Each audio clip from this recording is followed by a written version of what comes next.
সুবহানাল্লাহ। নবী খুশি, আল্লাহ খুশি, এই জন্য আমরা ভালোবাসতে চাই কি চাই না? আমার যুবক ভাইয়েরা, আমার নবী, আপনার নবী রহমাতুল লিল আলামিনের সাহাবী, আহলে বাইতের অন্যতম সদস্য জান্নাত মাওলা আলী রাদিয়াল্লাহু তাআলা আনহু।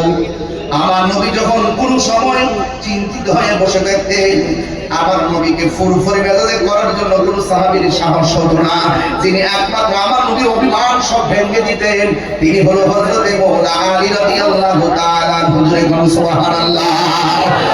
এই জন্য আলী রাদিয়াল্লাহু তাআলা আনহুর দিকে চেহারার দিকে তাকানো হলো ইবাদত। ও যুবক ভাইরা, আমার নবী, আপনার নবী বলে, আলী রে, তোমার মর্যাদা আমার কাছে কেমন জানো নি? ভাই মুসা নবীর কাছে তার ভাই হারুনের যেমন মর্যাদা, তুমি আলীর মর্যাদা আমার কাছে তেমন। চিৎকার বেরিয়ে কি আল্লাহু আকবার বলা যাবে না? একদিন মাওলা আলী রাদিয়াল্লাহু তাআলা ঘটনা শুনে গেছে, কষ্ট করে ঘটনা কিন্তু শুনে গেছে। একদিন হযরত মাওলা আলী রাদিয়াল্লাহু তাআলা তিনি বসে আছেন, ওই মুহূর্তে ফুরাত নদীর থেকে এক কাফের আসলেন। আজকেও মাহফিলে কাফের আছে না নাই? অনেকগুলা লাখ হাজার হাজার মানুষ, পুরা কয়েক কানি হিসাব নাই মানুষ, শুধুমাত্র মানুষ, রাস্তাঘাট ব্লক, শুধুমাত্র মানুষ আর কাফেলা। কাফেলা আগেও ছিল, এখন আছে, ভবিষ্যতে থাকবে। কথা কোন ঠিক কিনা? আমার নবী, আপনার নবী, আহলে বাইতে রাসূল সাল্লাল্লাহু আলাইহি ওয়াসাল্লামের সদস্য মাওলা আলী রাদিয়াল্লাহু তাআলা একদিন বসে আছেন। হঠাৎ করে ফুরাতের প্রান্তরের ভিতরে জোয়ার উঠেছে। এই জোয়ারের পানিতে তীরবর্তী মানুষগুলো একদম ভেসে যাচ্ছে। ওই মুহূর্তে ফুরাত নদীর মানুষগুলো মনে মনে কল্পনা করেন, একমাত্র মুশকিল কুশা হলো আমাদের সমাজে একজন, তিনি হলো মাওলা আলী। ফুরাতের পানিতে ভাসতেছে, দৌড়াইয়া মাওলা আলী রাদিয়াল্লাহু তাআলা আনহুর কাছে গেলেন। যাইয়া ডাক দিয়া বলে, আলী গো,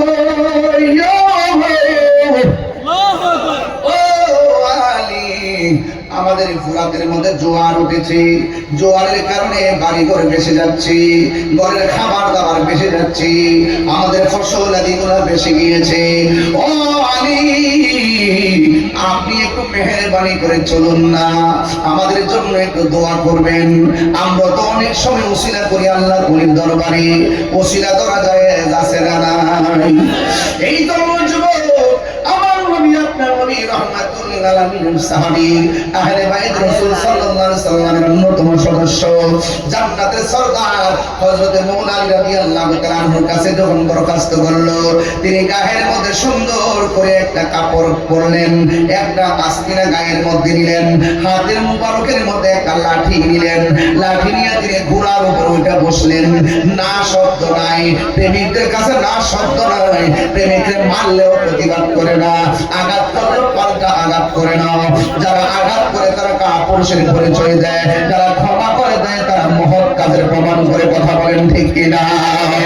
মাওলা আলী রাদিয়াল্লাহু তাআলা আনহু তিনি সুন্দর করে ঘোড়ার উপরে যখন উঠলেন, তখন হাসান হোসেন রাদিয়াল্লাহু তাআলা আনহু আসলেন বাবার কাছে।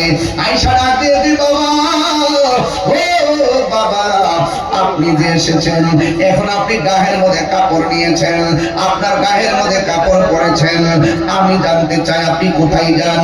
দুইটা ছেলে বাবার প্রশ্ন করেন, বাবা কোথায় যান?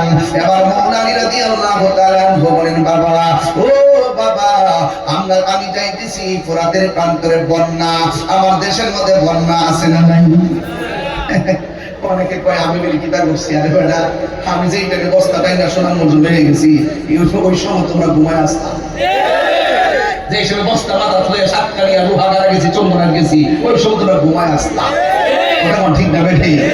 এগুলো বলতে নাই, মানুষকে উপকার করে এগুলো বলতে নাই, এগুলো নিষেধ আছে, নীরবে কাজ করতে হয়, এগুলো বলে প্রবলেম আছে, নিয়ামত কমে যায়। সমাজ রাস্তার মধ্যে প্রচুর খাইয়া পাওয়া যায়, ঠিক না? এই জন্য বলতে চাই বাজান, হ্যাঁ একটু মাটির মতো থাকার চেষ্টা করবেন, বুঝছেন কি কইছি?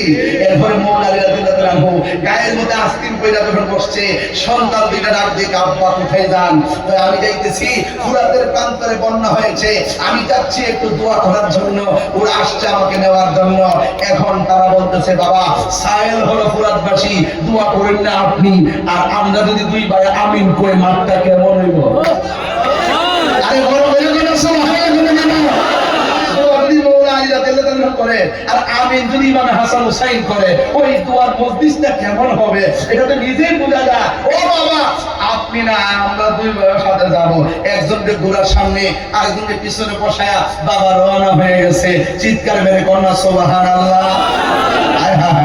এবার যখন চলে গেছে, যাওয়ার পরে ফুরাতের প্রান্তরে হাজির হয়ে গেছে। বন্ধুরা রে আমার ও সাতবর গর্বী গাউসিয়া মিরানি আজি জিয়া দরবারের বাবারা, আমি কি ভাষায় বলবো? হিন্দি টাইমে মওলা আলী রাদিয়াল্লাহু তাআলা আনহু ঘোড়া থেকে নামলেন।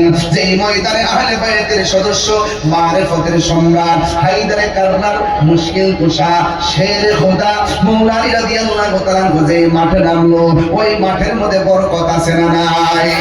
ওই মাঠের মধ্যে তিনি যাইয়া বসটা বিছাইয়া বন্যার পানিগুলো চোখে ভাসাইয়া যাইনা মাছটা বিছাইয়া তিনি 2 রাকাত নামাজ পড়লেন। জোরে কোন কয় রাকাত?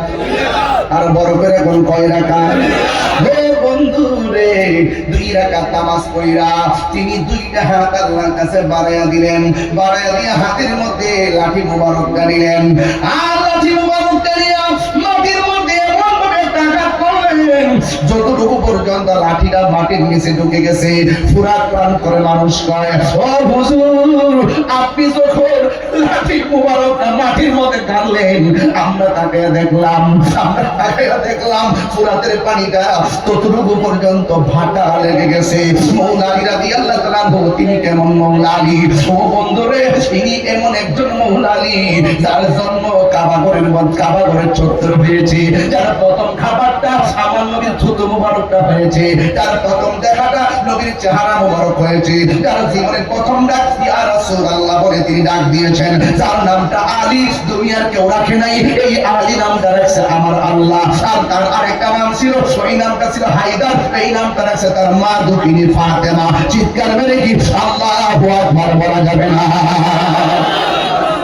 এই মওলা আলী রাদিয়াল্লাহু তাআলা আম্মার নাম ফাতেমা, তিনি যাকে বিয়ে করেছেন তিনার নাম ফাতেমা, তিনি হলো ফাতেমা।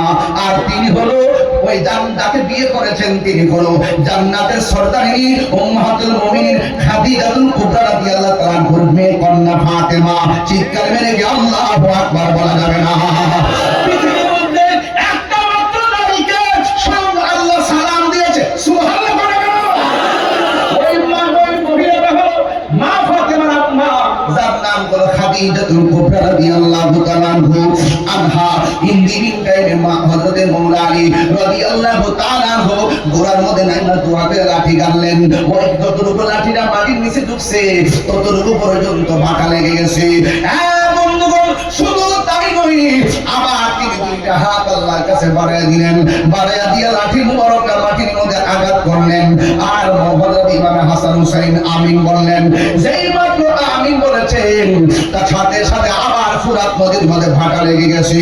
এবার ফুরাত পাশে দেখো, এ আলী গো, ও মওলা আলী, আপনি যেইভাবে দোয়া করতেছেন আর লাঠি কাটতেছেন, আমার তো ভয় হইতাছে ফুরাত নদীর ভিতরে একবারে ভাটা লেগে যায়, তাই তো আমরা গোসল করতে পারবো না, আমরা গোসল করতে পারবো না।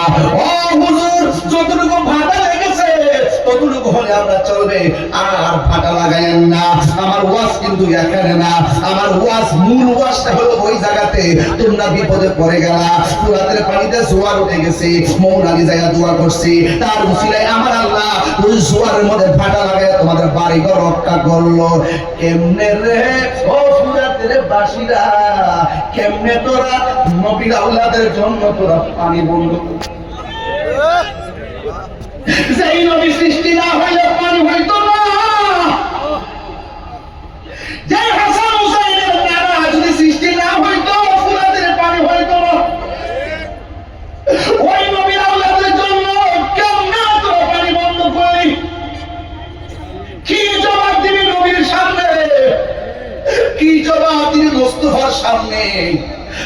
আজকে বড় কষ্ট লাগে। আমি প্রায় মাহফিলের মধ্যে জবাবটা দিই। অনেকে বলে মৌলা আলী রাদিয়াল্লাহু তাআলা আনহু নাকি ওনার সন্তানরা নাকি যুদ্ধ করতে গেছে। আমি বলি না না, যুদ্ধ করতে যায় নাই, ওদেরকে দাওয়াত করা হয়েছে, মুসাফির হয়ে গেছে, যায় নাই, ওদেরকে দাওয়াত করা হয়েছে, এরপরে দাওয়াতে গেছি। তাই মাহফিলের মধ্যে গজলটা আমি বলি কইতাম রে বাজান, মুঝে কুফা मुसाफिर न समझो, मैं आया नहीं हूँ, बुलाया गया हूँ कि मेहमान बना कर सताया गया। रोया नहीं हो, रुलाया गया हो, खुदा जाने कैसी है ये मेज़बानी, बहादुर प्यासो कहीं बंद पानी। खुदा जाने कैसी मेज़बानी, बहादुर प्यासो कहीं बंद पानी। मुक़द्दर